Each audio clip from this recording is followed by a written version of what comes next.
ഈ സർക്കാർ അധികാരത്തിൽ ഏറിയതിന് തൊട്ടു പിന്നാലെ ആദ്യ മന്ത്രിസഭാ യോഗത്തിൽ കുറെ തീരുമാനങ്ങളും ഉണ്ടായിരുന്നു. അതിലേറ്റവും പ്രധാനപ്പെട്ട തീരുമാനമായിരുന്നു ആലപ്പുഴയിൽ കഴിഞ്ഞ നവകേരള യാത്രയ്ക്കിടെ പിണറായി വിജയന് നവകേരള യാത്രയ്ക്കിടെ ഉണ്ടായിട്ടുള്ള രക്ഷാപ്രവർത്തനത്തിൽ മർദ്ദനമേറ്റ നിലവിലെ MLA AD തോമസ് ഉൾപ്പെടെയുള്ള ആളുകൾക്ക് മർദ്ദനമേറ്റ സംഭവത്തിലെ പ്രത്യേക അന്വേഷണ സംഘം രൂപീകരിക്കുകയും അന്വേഷണം നടത്തുകയും. പക്ഷേ നവകേരള യാത്രയ്ക്കിടെ പിണറായി വിജയന്റെ അംഗരക്ഷകർ യൂത്ത് കോൺഗ്രസ് നേതാക്കളെ മർദ്ദിച്ച കേസിൽ പ്രത്യേക അന്വേഷണ സംഘത്തിൽ നിന്ന് കോടതിയിൽ നിന്ന് തിരിച്ചടി ഉണ്ടാവുകയാണ്. 5 പ്രതികൾക്കും വ്യവസ്ഥകളോടെ ആലപ്പുഴ പ്രിൻസിപ്പൽ സെഷൻസ് കോടതി മുൻകൂർ ജാമ്യം അനുവദിച്ചിരിക്കുന്നു. ജഡ്ജിയുടെ രാഷ്ട്രീയ പശ്ചാത്തലം വിധിയെ സ്വാധീനിച്ചെന്ന ഗുരുതര ആരോപണം മർദ്ദനമേറ്റവർ ഉന്നയിക്കുന്നുണ്ട്. ഉത്തരവിനെതിരെ അന്വേഷണ സംഘം ഹൈക്കോടതിയെ സമീപിക്കാനും ധാരണയായിരിക്കും.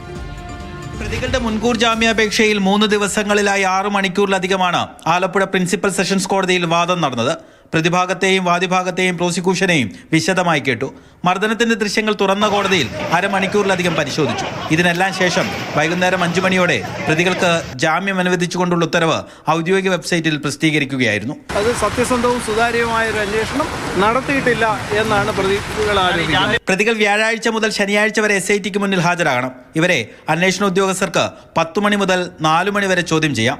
അറസ്റ്റ് ചെയ്താൽ 1 ലക്ഷം രൂപയുടെയും 2 ആൾജാമ്യത്തിന്റെയും ഉറപ്പിൽ വിട്ടയക്കണമെന്നും വ്യവസ്ഥയുണ്ട്. അപ്പോൾ എനിക്ക് തോന്നുന്നു ആ സമരത്തിനിടയിൽ ഇനി ഗവൺമെൻറ് സ്നേഹമുള്ള ഒരു ഉപദേശം സ്വീകരിക്കുന്നതിനിടയിൽ എൻ്റെ കൈകൊണ്ടോ ഇനി അജയുടെ കൈകൊണ്ടോ തല മുറിഞ്ഞതായിട്ടാണ് ഇപ്പോൾ കോടതി മനസ്സിലാക്കുന്നതെന്ന് തോന്നുന്നു. ഉദ്യോഗസ്ഥർ ചെയ്തത് ഔദ്യോഗിക കൃത്യനിർവഹണമാണ്. സർക്കാർ മാറിയതിനാൽ പ്രതികൾ സാക്ഷികളെ സ്വാധീനിക്കാനുള്ള സാധ്യതയില്ലെന്നും ഉത്തരവിൽ കോടതി ചൂണ്ടിക്കാട്ടുന്നു.